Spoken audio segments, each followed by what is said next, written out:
أَفَحَسِبْتُمْ أَنَّمَا خَلَقْنَاكُمْ عَبَثًا وَأَنَّكُمْ إِلَيْنَا لَا تُرْجَعُونَ صدق الله العظيم إن الله وملائكته يصلون على النبي يا أيها الذين آمنوا صلوا عليه وسلموا تسليما الصلاة والسلام على رسول الله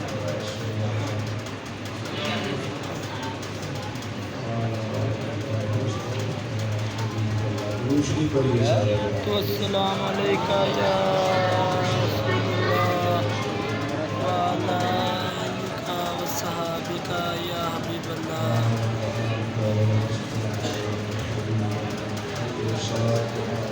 دوستو، بزرگوں اور بھائیوں، رسالہ سلام کی ختم شریف کی ضرورت ہے. علماء بیانات کا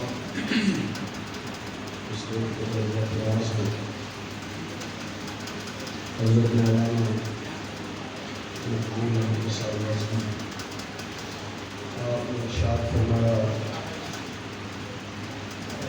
میرا ان سے بڑا پرانا میرا گیا مضبوط قسم کا تعلق ہے سالوں پرانا. میں ضروری سمجھا میں نے حضرات کی زیارت کے لیے آ رہے ہوں. دو چار باتیں مختصر سے وقت میں آپ کی خدمت میں عرض کرنی ہے. اللہ تعالیٰ نے قرآن مجید میں ارشاد فرمایا ہے، أَفَحَسِبْتُمْ أَنَّمَا خَلَقْنَاكُمْ عَبَثًا وَأَنَّكُمْ إِلَيْنَا لَا تُرْجَعُونَ. فرمایا، کیا تم سمجھتے ہو کہ ہم نے تمہیں بیکار پیدا کیا ہے؟ اور کیا سمجھتے ہو تمہیں لوٹ کر ہماری طرف آنا ہے؟ اللہ تبارک و تعالیٰ نے اس کائنات کو بڑی ساری حکمتوں کے تحت پیدا فرمایا اور اس کی حکمتوں کے تقاضے ہمیشہ غالب آتا رہتے ہیں.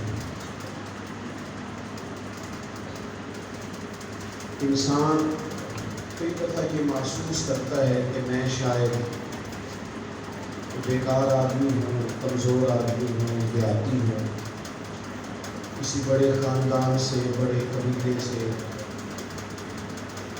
اور بڑی جگہ سے میں تعارف نہیں رکھتا، تو شاید میں کچھ کرنے کے قابل بھی نہیں. ایسا نہیں ہے. اللہ تعالیٰ نے اس کائنات کو بڑا حسین بنایا اور انسان اللہ کی وہ تخلیق ہے جسے رب نے اپنے نائب کے طور پر دنیا میں بھیجا. وَإِذْ قَالَ رَبُّكَ لِلْمَلَائِكَةِ إِنِّي جَاعِلٌ فِي الْأَرْضِ خَلِيفَةً. اللہ تعالیٰ نے اسے اپنا نائب بنایا. اور جو نبی پاک علیہ السلام کا کلمہ پڑھ لیں ان کے بارے میں تو فرمایا، کُنتُمْ خَيْرَ أُمَّةٍ، تم تو بہترین لوگ ہو، تم بہترین امت ہو، بہترین لوگ ہو. سب سے پہلا کام تو یہ کرنا چاہیے کہ انسان کو ادھر ادھر توجہ دینے کی بجائے اپنے آپ پر توجہ دینی چاہیے. نفسیاتی سا مسئلہ بن گیا ہے ہمارے یہاں کہ اگر لوگ مجھے اچھا کہیں گے، میرے کام کی تعریف کریں گے تو میں وہ کام کروں گا، اگر نہیں کریں گے تو نہیں کروں گا. اپنے آپ پر توجہ دینی چاہیے، اپنی صلاحیت کو پہچان لینا چاہیے کہ میں بھلا کیا کرنے کے قابل ہوں، کیا کر سکتا ہوں. میں پہلے تو اپنے اوپر توجہ دیں، اپنی صلاحیت کو بھانپے. وہ جو کہا گیا، من عرف نفسہ فقد عرف ربہ، جو اپنے آپ کو پہچان گیا وہی تو اپنے رب کو پہچان گیا. ڈھونڈتا پھرتا ہوا اقبال اپنے آپ ہی گویا مسافر آپ ہی منزل ہو. پہلے تو اپنے اوپر غور کرے کہ میں کیا کر سکتا ہوں. بخاری مسلم میں حدیث ہے، نبی کریم صلی اللہ تعالیٰ علیہ وسلم نے فرمایا کہ ایک آدمی ایک راستے سے گزر رہا تھا، اس کی جو نظر پڑی اچانک تو اس نے دیکھا ایک بہت بڑا درخت رستے کے اندر موجود ہے بڑا، اور وہ درخت اتنا، ویسے تو درخت لگانے کا حکم ہے لیکن وہ درخت اتنا بڑا تھا کہ لوگوں کو گزرنے میں تکلیف ہوتی، راستہ کشادہ کرنے کا حکم ہے۔ اور حضور صلی اللہ علیہ وسلم نے لعنت فرمائی کہ اس شخص پر جو رستوں کے نشان مٹائے۔ ہمارے یہاں لکھا ہوتا ہے لاہور اتنے کلومیٹر ہے تو لوگ اس کے اوپر جا کے اشتہار لگاتے ہیں، یہ منع ہے سب، یہ تو رستے کا نشان ہے، آپ کیسے اس کو استعمال کر سکتے ہیں؟ نشان نہیں مٹائے جائیں گے بلکہ رستوں کے نشانات واضح کیے جائیں گے۔ تو جو بات عرض کرنا چاہ رہا تھا اس پر آپ توجہ کریں گے۔ فرمایا کہ درخت بہت بڑا تھا، لوگ گزرتے تھے تو وہ رستے میں آتا تھا درخت۔ اس بندے کی نظر پڑی کہ یہ تو تکلیف کا باعث بنتا ہے، عام لوگوں کو دشواری ہوتی ہے، اس نے تھوڑی محنت کی، وہ درخت کاٹ دیا۔ ایسا مشکل کام ہوتا ہے کلاڑا لے کے پورا درخت اکیلے کاٹنا۔ حضور فرماتے اس نے درخت کاٹ کے لوگوں کا رستہ کشادہ کر دیا، رب تعالیٰ نے اس کے لیے جنت کا فیصلہ فرما دیا۔ اور کوئی بندہ کام نہیں کر سکتا تو چلو کسی کا رستہ ہی کشادہ کر دیا، کوئی خیر کا جملہ ہی بول دے، کچھ نہ کچھ کرے، اپنے وقت کو ضائع نہ کرے، پہچانے کہ کیا کر سکتا ہے، وہ ڈیوٹی شروع کر دے۔ ہمارے یہاں لوگ بڑا کچھ کرنے کے قابل ہوتے ہیں پر وہ بیچارے ساری زندگی دوسروں پر توجہ رکھتے ہیں کہ فلانا کیا کر رہا ہے، دنیا کدھر جا رہی ہے، اپنی صلاحیت کو دیکھیں۔ چلیں ایک حدیث اور آپ کی خدمت میں اسی تعلق سے پڑھ دیتا ہوں۔ نبی پاک علیہ السلام نے فرمایا ایک تاجر تجارت کرتا تھا، اللہ کے حضور اسے کھڑا کیا جائے گا تو رب تعالیٰ اس کے لیے رحمت کا فیصلہ کرے گا، اسے جنت ملے گا۔ وہ عرض گزار ہوگا مالک میں تو کوئی ایسا کام نہیں کر سکا، کوئی بڑی ساری خدمت مجھ سے تو نہیں ہو سکی، تو یہ کرم کا فیصلہ میرے لیے۔ آپ کی توجہ ہے نا میری باتوں کی سمجھ آ رہی ہے؟ تو وہ عرض کرتا ہے مالک میرے اوپر یہ کرم جو ہو رہا ہے، یہ جو رحمت ہو رہی ہے، تو اس کا سبب کیا ہے؟ تو اللہ تبارک و تعالیٰ نے ارشاد فرمایا کہ تو تجارت کرتا تھا، کچھ لوگ تم سے ادھار مال بھی لے جاتے تھے، اور جب تم تقاضے کے لیے لوگوں کو بھیجتا تھا تو تو کہتا تھا اگر کوئی تنگست ہوا نا، مجبور ہوا تو اس پر ذرا آسانی کرنا۔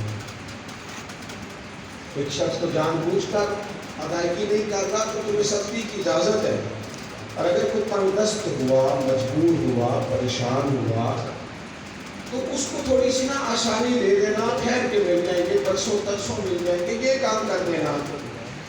وہ عرض کرتا ہے مالک یہ تو میں کہتا تھا اپنے ملازموں سے کہ جو مجبور ہوا اس پہ آسانی کرنا، اور رب تعالیٰ فرمائے گا کہ تو میرے بندوں پر آسانی کرتا تھا تو آج میں تیروں پر آسانی نہ کروں۔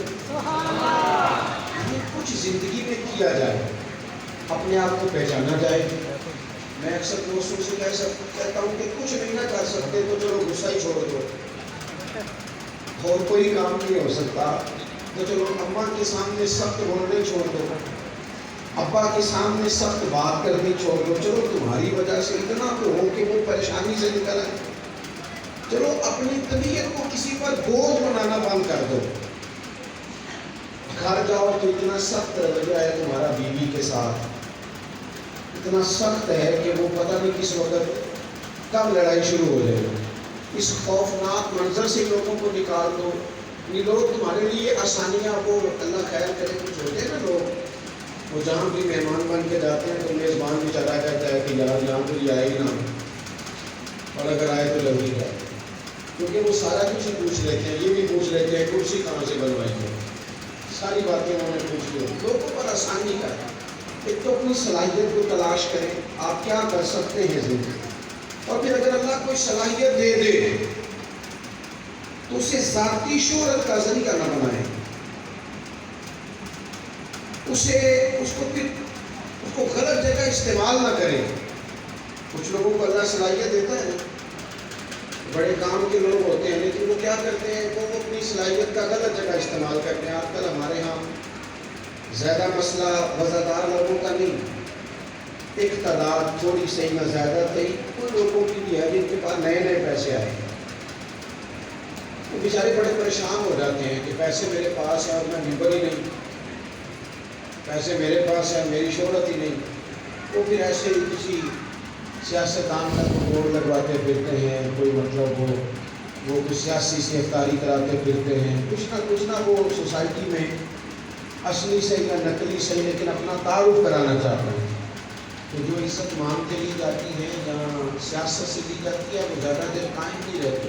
وَلِلَّهِ الْعِزَّةُ وَلِرَسُولِهِ وَلِلْمُؤْمِنِينَ، عزت وہی ہے جو اللہ کا ہے، وہ عزت اللہ کے لیے ہے، اس کے رسول کے لیے ہے اور اہل ایمان کے لیے۔ تو باصلاحیت اگر آپ ہیں تو پھر اس کو غلط جگہ استعمال، اللہ تعالیٰ نے بڑی اچھی آواز دے دی، کوئی نعت کام بن گیا، اب وہ 40,000 کی نعت بیچنے لگ گئے۔ وہ بھائی تیرے گھر میں اور بھی تیرے 3 بھائی ہیں، ان کی آواز سنی نہیں ہے، خدا کا فضل جان کے اس نے بڑی اچھی آواز ہے، ان کی نہیں ہے، یہ تم نے محنت کر کے لی ہے، یہ تو اس کا فضل ہے، اور اس کو غلط جگہ استعمال کرنا شروع کر دیا۔ اللہ تبارک و تعالیٰ نے کسی شخص کو کوئی کمال دے دیا ہے، بڑے زبردست فقیہ قسم کے علماء ہوتے ہیں، لیکن وہ سوسائٹی میں آ کے اس طرح تقریر نہیں کر پاتے۔ بڑی فقاہت ہوتی ہے، علم ہوتا ہے، پیچھے ان کے بڑی مضبوط دینی بنیاد ہوتی ہے، لیکن وہ نہیں اس طرح اللہ تعالیٰ کو صلاحیت، اس کی توفیق ہے، وہ جہاں چاہے۔ اور میری طرف کے کچھ لوگ بڑے بڑے مجموعوں سے خطاب کر لیتے ہیں، اب اللہ نے دی ہے اپنے فضل سے یہ نعمت، تو چاہیے کہ اس پر روز بروز عاجزی بڑھے، درخت کو جتنا پھل لگے اتنا وہ جھکے، جو اعلیٰ ظرف ہوتے ہیں ہمیشہ جھکے رہتے ہیں، کیونکہ سراہی سرنگو ہو کر بھرا کرتی ہے پیمانے۔ چاہیے مجھے کہ وہ روز جھکے، لیکن روز جناب بات بڑی دور نکل جاتی ہے۔ اگر صلاحیت ہے، ہمارے یہاں کچھ بچے بڑے تیز ہوتے ہیں ماشاءاللہ، لیکن وہ غلط جگہ تیزی استعمال کرتے ہیں، وہ اپنی چلاکیاں صحیح جگہ استعمال کریں تو کچھ فائدہ کر دیں گے قوم۔ وہ اتنی چلاکی استعمال کرتے ہیں، کتنے جھوٹ بولتے ہیں معاذ اللہ کے، پھر ان کی اماں بھی کہتی ہے کہ تھوڑی باتیں دیا کر پر سچی دیا کر، بیوی بھی کہتی ہے تھوڑے پیسے دے دیا کر پر سچ تو بولا کرنا، لاہور جاتا ہے تو لاہور کا ہی بتایا کر، ہر وقت غلط ایسے ہی ڈینگے مارنا، جھوٹ بولنا، کہانیاں سنانا، اسٹوریاں سنانا، کوئی معنی نہیں اس کا۔ آپ تھوڑی بات کریں، اپنی صلاحیت کو غلط جگہ استعمال نہ کریں۔ اگر اللہ نے باتیں کرنے کی توفیق دی ہے تو کیا مطلب ہے سارا دن بولتے رہنا؟ زیادہ بولنے سے وقار ختم ہوتا ہے، زیادہ اپنا آپ دکھانے سے، زیادہ بتانے سے، زیادہ وضاحتیں دینے سے بھی آدمی کمزور ہو جاتا ہے۔ وہ ہارون رشید کہتے تھے، ان کے پاس ایک شخص آ گیا، اس نے آ کر کے کہا کہ میں آپ کو کرتب دکھاؤں گا اور انعام دوں گا، اور دکھاؤ۔ تو سوئیاں تھی اس کے پاس، سوئی کے پیچھے چھوٹا سا سوراخ ہوتا ہے، پنجابی کے لوگ اسے نکا بھی کہتے ہیں، جس میں دھاگا ڈالا جاتا ہے۔ اس نے ایک سوئی پہنی کچی دیوار میں، وہ جا کے دیوار پہ لگی، تو دوسری جب پہنچی تو وہ پہلی والے کے سوراخ میں لگی، اتنا بہترین نشان۔ اب تو خیر یہ مثال نہیں رہا، لیکن پرانی کتابوں میں ہم پڑھتے ہیں کہ نشانہ باز آدمی باقاعدہ قیمتی آدمی ہوتا ہے، ایک پورا فن تھا یہ بھی کہ اس کا نشانہ بڑا ٹھیک ہے۔ تیر اندازی، گھوڑ سواری میں یہ لوگ بڑے ماہر ہوتے تھے۔ اب اس نے وہ 2 سوئیاں ہو گئی، تیسری پہنچی تو وہ دوسری کے سوراخ میں جا کے لگی، چوتھی پہنچی تو وہ تیسری، 12 سوئیاں پہنچی، وہ اس ترتیب سے لگی کہ ایک دوسرے کے سوراخ میں لگتی، اور اششتا رفتے لوگ، دربار تھا ہارون رشید کا، بڑے بڑے نشانہ باز بیٹھے تھے، گھوڑ سوار بیٹھے تھے۔ وہ اس شخص کی صلاحیت پر اتنے حیران ہوئے کہ داد دیے بغیر نہ رہ سکے، کہا کیا بات ہے، کیا انداز ہے، کیا خوب تمہارا نشانہ ہے۔ اب جب 12 مکمل ہوئی تو لوگوں نے شور بھی کیا، واہ واہ بھی کی، کسی نے 10 روپے، کسی نے 5 دینار، کسی نے 20، لوگوں نے دینے شروع کیے۔ اور اس آدمی کا خیال تھا کہ ہارون رشید کیونکہ بادشاہ ہے تو ذرا تگڑے پیسے دے گا، اچھی رقم ہاتھ آئے کہ یہاں تک رسائی بھی اس نے بڑی سفارشوں سے لی تھی، ہارون رشید سے زیادہ پیسے ملیں گے۔ اب اس کی نظریں جب بادشاہ پہ پوری طرح جم گئی تو بادشاہ کہنے لگا اس کو پکڑو اور بات سکون کے ساتھ باندھو اور اسے 80 کوڑے مارو. اس نے کہا عجیب بات ہے بادشاہ, کوڑے کس بات ہے؟ بجائے اس کے کہ آپ مجھے بہترین انعام سے نوازیں, میں اتنی بڑی صلاحیت کا مظاہرہ کر رہا ہوں, آپ مجھے کوڑے مروا رہے. تو بادشاہ کہنے لگا کوڑے اس لیے مروا رہا ہوں کہ اللہ نے تجھے اتنی بڑی صلاحیت دی ہے اور تو مداری گھر بن گیا ہے, تو کرتا دکھاتا پھرتا ہے, 200 400 مانگتا پھرتا ہے, سوالی ہو گیا, دستے نگر ہو گیا, لوگ تجھے کیا دیں؟ غیرت ہے بڑی چیز جہاں نے تب و دو میں, یہ تو کیا کرتا پھرتا ہے؟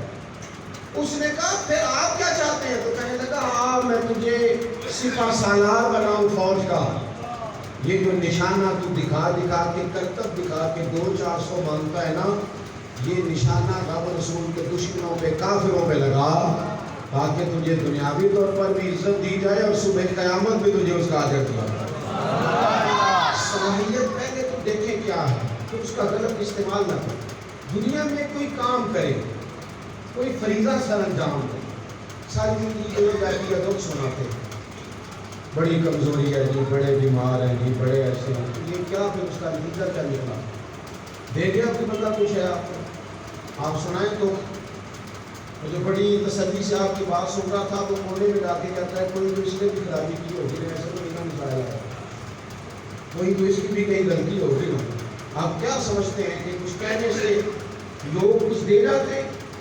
اپنے آپ کو بیدار کیا جائے, اپنی صلاحیت کو مضبوط کیا جائے. بس 2 چیزیں چھوڑنے کی ضرورت ہے, ایک تو من پسند کھانا اور ہر وقت نئے نئے کھانے کی منصوبہ بندی کرنا. اچھا کھانا دن میں بنا نہیں, لیکن اگر بندہ اسی کام ہی لگ جائے نا کہ اب کیا کھانا ہے, دوپہر کو کیا کھانا ہے, شام کو کیا کھانا ہے. نبی پاک علیہ السلام کا جو فقر ہے وہ اختیاری ہے, حضور مجبور نہیں ہے دن میں ایک وقت روٹی کھانے کا. سرکار تو فرماتے ہیں کہ میں چاہوں تو خزانوں کی کنجیاں رب کری میرے دستے پاک میں عطا فرما, اور یہ وہ پہاڑ سونے کا بنے, زمین میرے ساتھ چلے. لیکن میں نے اللہ سے دعا مانگی ہے, یا اللہ ایک وقت کی روٹی, ایک وقت کی روٹی. ایک تو سارا ٹائم اسی پہ نہ لگا دے, اور دوسرا آرام پسندی. اقبال نے کہا تھا لہو مجھ کو رلاتی ہے جوانوں کی تن آسان, سونے کو جگہ ڈھونڈنا, تلاش کرنا کہ مجھے کوئی چھیڑے نہ, کوئی مجھے تکلیف نہ دے, کوئی آواز نہ دے, اس طرح تو بزدل ہو جاتا ہے. آپ ان 2 چیزوں سے اٹھیں, تھوڑا سا تھوڑے سونے پر, تھوڑے کھانے پر گزارا کریں, تھوڑے بولنے پر گزارا کریں, اور زندگی میں کچھ کر گزرنے کا مزاج بنائیں. انسان اگر دنیا میں آگے بڑھتا ہے تو وہ اپنی کامیابی کی بنیاد پر نہیں, خدا کے فضل سے آگے جاتا ہے. لیکن یہ کہ اسے حکم ہے کہ کچھ تو تھوڑی حرکت کرنا, کچھ تو کوشش کرنا. اللہ کی رحمت ہی اسے آگے بڑھ کے استقبال کرتی ہے, لیکن اسے جدوجہد کرنے کا کہا گیا, اسے کام کرنے کا کہا گیا, اسے محنت کرنے کا کہا گیا. نبی پاک صلی اللہ تعالیٰ علیہ وآلہ وسلم گزر رہے تھے تو ایک شخص نے کہا یہ بندہ دیکھو ہر وقت مال ہی کماتا رہتا ہے, اسے چاہیے کچھ مسجد کے کام کاج میں بھی, کچھ دین کے کام میں بھی حصہ لے. تو نبی پاک علیہ السلام نے فرمایا اگر یہ اپنے بچوں کے لیے رزق کما رہا ہے, ہاتھ پھیلانے سے بچنے کے لیے کما رہا ہے, ماں باپ کی خدمت کے لیے کما رہا ہے, تو پھر بھی یہ اللہ کے دین کی خدمت ہی کر رہا ہے, پھر بھی یہ راہ خدا ہی میں ایک تو باصلاحیت ہو, کچھ کرے. وقت تیزی سے گزر رہا ہے, زندگی اتنا زیادہ نہیں ٹائم دیتی کہ انسان ساری زندگی منصوبہ سازی میں گزارے, منصوبہ سازی میں گزارے. میرے تو 2-4 بار اس ریت ہوئے ہیں, لیکن یہ آپ عظمت صاحب کو دیکھ کر, مولانا مقبول کو دیکھ کے, شاید اسی لیے میں کم دیکھتا ہوں, انہیں دیکھ کے مجھے لگتا ہے کہ میں برا ہو گیا. آپ نبی مقبول شاکر صاحب کو میں کہہ نہیں سکتا, اس لیے مجھے ساری نورانی ہو گئی ٹوٹلی. تو میں ان اپنے احباب کو دیکھ کے مجھے محسوس ہوتا ہے کہ یار تو اتنا زیادہ جوانی ہے اب معاملہ میں, یعنی ہمارا یہ حال ہوتا ہے کہ ہم اپنے بچوں کو تو بڑا دیکھنا پسند کرتے ہیں, یہ تو قبول کرتے ہیں کہ بچے بڑے, یہ قبول کیوں نہیں کرتے کہ ہماری بھی عمر زیادہ ہوئی ہے بچوں کی.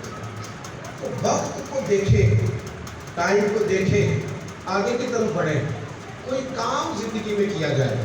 محمد بن قاسم تو 17 سال کے تھے جب سے پتہ کر گئے, 17 سال عمر تھی, امام بخاری کی عمر پوری 63 سال کی ہوئی، 62 سال کی، بڑا سارا کام کرتا ہے. کچھ لوگ یہ کہتے ہیں کہ میرے کرنے سے کیا ہوگا، قبیلہ ادھر ہی رہے گا، خاندان ادھر ہی رہے گا.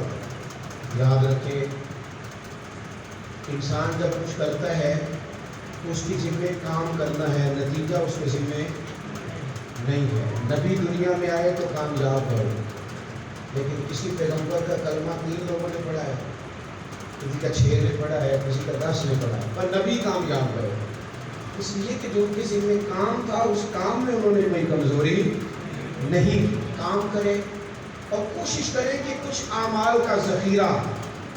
صحابہ کرام علیہ رضوان کا یہ طریقہ تھا کہ ہر وقت کچھ نہ کچھ کرتے تھے، ہر وقت. یعنی یہ باتیں ہم سنتے آ رہے ہیں، سن رہے ہیں، لیکن آپ کبھی تھوڑا سا گہرائی میں اتر کر اس پر غور کریں کہ یہ کام کتنا مشکل ہے. میرے پاکستان کے سارے کونے دیکھ لیے، چاروں صوبوں میں نیچے اتر کے میں نے دیکھا، میں نے دنیا کو باہر سے بھی دیکھا. کہ میں نے دیکھا کہ جو لوگ دنیا میں کچھ کام کرنے والے تھے وہ ہمہ وقت مصروف رہے. لوگ سمجھتے ہیں نا کہ آدمی اونچا ہو گیا، لیکن جو جتنا اونچا ہوا ہے نا زیادہ نہیں، تو بہرحال اس کی زندگی 75% پہلے سے زیادہ مصروف ہو گئی. کام ہی کام ہے، مصروفیت ہی مصروفیت. لوگوں کا خیال ہوتا ہے کہ فلانے کے طاقت پر بڑھ گئے، فلانے کے بچے بڑے ہو گئے، فلاں آدمی کے شاگرد زیادہ ہو گئے تو شاید وہ کچھ فارغ ہو گیا. نہ، وہ تو زیادہ مصروف ہو گیا. تو زندگی میں کام کریں. اور نیک اعمال کا معاملہ کس طرح کا ہے؟ حضرت ابوبکر صدیق کے ذمہ ساری امت کی ڈیوٹی بھی ہے. صحابہ میں جہاں رائے کا اختلاف ہے وہ کام بھی انہوں نے کرنا ہے. میری بات میں توجہ ہے آپ کی؟ حضرت عمر کو جو حکومت ملی تھی وہ بڑی ساری بنی صدی بھی ملی تھی، اور اس میں بھی زیادہ کردار حضرت صدیق اکبر کا. انہوں نے بنیادیں مضبوط کر کے جناب فاروق اعظم کو دی. حضرت ابوبکر صدیق کو مقابلہ کرنا پڑا فتنوں کا. منکرین زکوٰۃ پیدا ہوئے، ختم نبوت کے منکر پیدا ہوئے، وہ ساری ڈیوٹیاں کرتے تھے. میری بات لیکن اس کے باوجود ان کا طریقہ یہ تھا ساری خدمت کرنی ہے، بڑے بڑے مسائل ہیں، بڑی چیزیں حضور کے ظاہری مثال کے بعد دیکھنی ہے، پر اس کے باوجود وہ مدینے کی ایک نابینا بوڑھی عورت کے گھر جا کے جھاڑو بھی لے کے آتے تھے، اس کا پانی بھی بھر کے آتے تھے. 4 5 6 یتیم بچیاں تھیں جن کا بھائی کوئی نہیں تھا، عصر کے بعد ان کے گھر جا کے ان کی بکریوں کا دودھ بھی دھو کے آتے تھے. وہ سارے کام جو انسان کی روحانیت کے لیے ضروری ہیں وہ بھی سارے وقت پہ کرتے تھے. حضرت ام ایمن رضی اللہ تعالیٰ عنہ کہتی ہیں کہ نبی پاک علیہ السلام ہر ہفتے میرے گھر آتے تھے. یہ حضور کی رضا کی بات ہے. ہر ہفتے آتے تھے، مجھے خرچ بھی دیتے تھے، میری دلجوئی بھی کرتے تھے. میں حضور کے وصال کے بعد پریشان تھی، اب کون آیا کرے گا؟ لیکن فرماتی ہیں سیدنا صدیق اکبر میں پہلے ہفتے ڈیوٹی اٹھانا، وہ میری خدمت بھی کرتے، ہر ہفتے آتے، میری اشرشوئی بھی کرتے، دلجوئی بھی کرتے، وہ سارے کام کرتے. بھائی تھکنا چھوڑ دیں، آپ خادم بن جائیں، مخدوم بننے کے شوق سے نکل آئیں، ڈیوٹی کرتے ہوئے دنیا سے جائیں، ڈیوٹی کرتے ہوئے کوئی کام کرتے ہوئے. ریٹائرمنٹ کا شوق نکالیں، بیکار نہیں ہے ہمارا وجود، اسے بیکار نہ کریں. زنگ لگ گیا ہمیں ادھر بیٹھے ادھر بیٹھے. کچھ لوگ اکثر کہتے ہیں، وہ کہتے ہیں کہ میں کچھ بور ہو رہا تھا تو میں نے کہا ذرا آپ سے ملا ہوں. تو میں ان سے کہتا ہوں یار میرے پاس تو بور ہونے کا ٹائم ہی ختم ہو گیا. یہ کہاں سے ٹائم نکالتے ہو بور ہونے کا؟ ٹائم ہی نہیں ہے، کس وقت بور ہو. بہت سارے لوگ آج اس جدید دور میں بھی آپ مجھے یہاں کیا کر رہے ہو، کہتے ہیں میں وقت پاس کر رہا ہوں. بھائی وقت تو قیمتی بڑا ہے، آپ کو پاس کرنا پڑتا ہے. آپ کا قرآن پاک ٹھیک ہو گیا سارا، آج پورا سپارہ آپ نے پڑھا ہے، آج 313 بار درود شریف پڑھا ہے، آج آپ نے کسی غریب کی خدمت کی ہے، آپ کسی جنازے میں شرکت کی ہے. کچھ نہیں ہو سکتا، کچھ نہیں ہو سکتا. تو فریقہ ستیا جھاڑو دے مسجد، تو سکتا ہے رب جاگتا تیری ڈاڈے نال پرید. کچھ نہیں ہو سکتا تو مسجد میں جھاڑو تو ہو سکتا ہے کہ نہیں؟ صحیح بخاری میں حدیث ہے. صحابہ فرماتے ہیں بی بی مسجد میں جھاڑو دیتی تھی، اس کا انتقال ہو گیا. اور صحابہ نے حضور کی تکلیف کے سبب نبی پاک کو بغیر بتائے، ویسے تو حضور سارا کچھ جانتے ہیں، بغیر بتائے تدفین کر دی، جنازہ پڑھا دیا۔ حضور آئے نہیں، بی بی کچھ تو کرتی تھی نا، چلو مسجد کا جھاڑو صحیح۔ محبوب نے آگے کہا تم نے بتایا کیوں نہیں؟ یا رسول اللہ آپ کو تکلیف دینا مناسب نہیں سمجھا، قربان جائیں۔ حضور قبر پہ کھڑے ہو گئے۔ وہ سنو تو سے یار میں کیا کہہ رہا ہوں، نبی پاک کسی کی قبر پہ کھڑے ہو گئے، اگر حضور کسی کی قبر پہ کھڑے ہو جائیں، بعد میرے مرن دے قبر میری تے میرے اپیرا یہ کر پاوے پیرا، حضور تشریف لے آئے۔ اور ویسے تو دوسرا جنازہ جائز نہیں، لیکن اگر وارثوں نے نہ پڑھا ہو تو دوسرا پڑھا جا سکتا ہے، تو رسول پاک تو خود وارث ہے نا ساری امت میں، لہذا حضور نے قبر پر کھڑے ہو کے فرمایا بناؤ سمے میں دوبارہ جنازہ پڑھاؤں گا۔ تو کوئی کام آپ کریں تو آپ کو اس کا انعام ملتا ہے، کوئی ڈیوٹی آپ کریں۔ ہمارا یہ دیہی علاقوں سے تعلق ہے، تو میں ایک دن غور کر رہا تھا کہ میری طرح کے لوگ تو خالی جنازوں میں کھڑے ہو کے کہتے ہیں نا لوگوں کو جنازہ نہیں آتا، لوگوں کو قرآن پاک میں ٹھیک پڑھنا آتا، پر ٹھیک ہے آج موقع تو تقریب کا، مولانا اپنے گھر کی پر آپ یہ بتائیں آپ نے کتنے لوگوں کو جنازہ یاد کروایا؟ آپ نے رات کو کلاس لگائی ہے کہ آئیں میں جنازہ یاد کروں؟ آیا نہیں اور آپ تنقید کر رہے ہیں۔ ہم ایک اور تنقید بھی بڑی دیر سے کر رہے ہیں کہ جی اس نے تو بی بی سے پڑھا ہوا ہے قرآن پاک، چلو اس نے ٹھیک پڑھا یا غلط پڑھا ہے، پر اتنی بات تو ہو نا کہ بی بی نے پڑھا تو دیا ہے، بچے تو پڑھا ہی نہیں رہے، ڈیوٹی نہیں کر رہے، بیویوں نے کتنوں کو پڑھا دیا ہے۔ اسی پر ہی غور کر لے کہ بی بی بیچاری بوڑھی ہو گئی یا خدا نخواستہ بیوہ ہو گئی، طلاق تو اس نے کہا میں زندگی لگا دوں گی